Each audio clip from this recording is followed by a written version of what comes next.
FragPunk, it's back. Yep, that's right, we're double dipping, which is a rarity, but an absolute blessing in two factors. One, the fact that videos like this help power and fund the channel, and the team, editors and myself, and two, the fact that this is a really cool and unique game, and the fact that I get to cover it again is actually cool. When I was growing up, being a pro gamer or game developer was always on my mind, but really I just wanted to get paid to test and play video games, and through opportunities like this, and more, that you and the channel have helped provide, I've been able to accomplish that. Sappy stuff aside, let's talk more about FragPunk, a tactical hero shooter hybrid that allows you to draw whatever card sounds the most interesting or powerful to you, and compete round by round until a winner is declared after up to 7 rounds. This video is going to be a follow-up to my impressions video, though I'm specifically focusing on the card aspect of FragPunk, which is central to the game and thus this video, because I want to make the argument that we should see more card game roguelike games, even though 2 of them came out recently and have done well, including FragPunk and Balatro.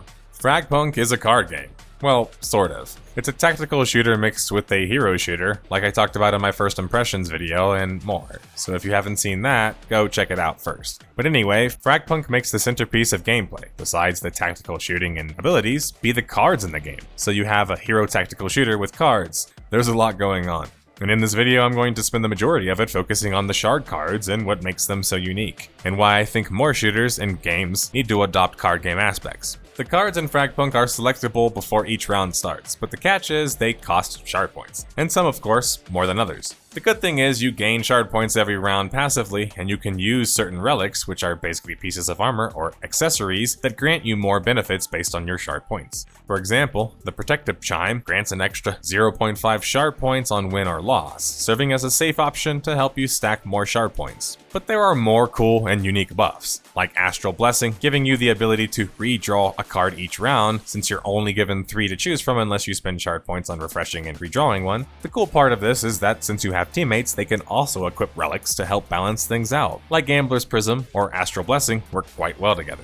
But after you spend time equipping your relic in the rules-making phase, aka the very beginning of the game, you can utilize it to help make your shard cards more powerful, of which there are like 211 plus by the way. I've given a few examples of some cool cards in my impressions video, like the Turtleback card, the Squat for HP card, and more. But since there's like 200 plus cards, there's still a lot more to showcase, and honestly some of the best ones are yet to come. Let's start with a unique card type I didn't even mention yet, which has 20 different cards that fall into the category of end cards. And no, not that one. End cards allow you to augment certain aspects of the game like magazine size, damage, HP, and more. The catch is they are stackable, so people can technically put tons of shard points on them to make them even more powerful. For example, if your team puts a bunch of points into your headshot master, you can do multiples of 10% more damage to the head whenever you're shot. But besides just augments, some of these are actually pretty funny, with things like extra converters also being stackable and the ability to dash absurdly far. So you can just spam down converters at the same time as your teammates to throw off the enemy team, or use the new dash to travel around the map quickly. Shard cards vary in shard point amounts, and the more powerful the card, naturally, typically more points it requires. But there are also some really cool cheaper cards that still make the game really fun, which for me is the main focus of it. The Converter Camouflage is hilarious and only costs 2 shard points. It allows you to be invisible while carrying the converter, aka the bomb. This is hilarious to me and makes for like Splinter Cell-like gameplay in a hero tactical shooter, which is almost like Metal Gear Online. But besides just funny, there are some straight up badass cards like Deadly Rewind, which only costs 2 points as well, but allows you to recall your literal bullets that are shot back into your gun, which causes enemies damage. Yep, you heard that right. And like I said, these are only 2 shard point cards, which means you can pull them even early on, or just buy them for yourself by like round 3.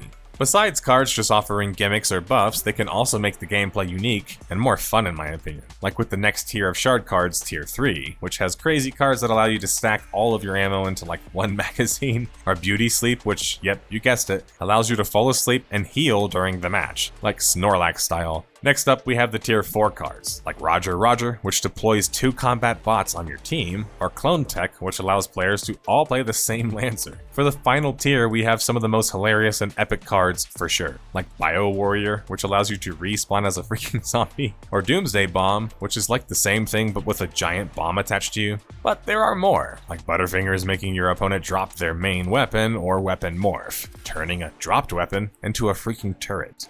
Whoa, we've gotta stop there. There are way too many cards to cover in this game, with the last season just adding another 40 itself. And we will be here for another hour or more detailing all of the cool cards that we still haven't mentioned yet. I've never seen a shooter that has cards implemented in a way that really changes how each round plays, especially in the higher tiers of the game. And that's what keeps me coming back round after round, is the fact that just each round plays so differently. I think playing shooters that are more predictable is the norm, and that's why the card game feature ends up being so unique for FragPunk to me and helps set it apart. But it also presents this element of never feeling like you're going to play the same exact game, and if you are, even just a little bit, at least you don't really feel like everything's completely unmatched, like whenever you have bad eco in a Counter-Strike game. Look, detectives, if you're still watching this at this point, especially after my first impressions video, what are you waiting for? If you're still waiting for some perfect opportunity, it's sooner rather than later. That way you can still play the game fresh off of its latest update while it has the most people playing it. If you're worried about the cards being too gimmicky, there's a chance that you will at least enjoy some of the other game modes in the game that are not so card-centric. Or just steer away from gimmick cards whenever you're playing by saving your shard points and using them on the more competitive cards. And plus, the training mode is pretty detailed, so you can test out all of the Lancers before you buy them or go into matchmaking. But we've reached the end of this video, and I wanted to reiterate a point I was making throughout the video, including in my hypothesis. That we need more card game shooters like FragPunk.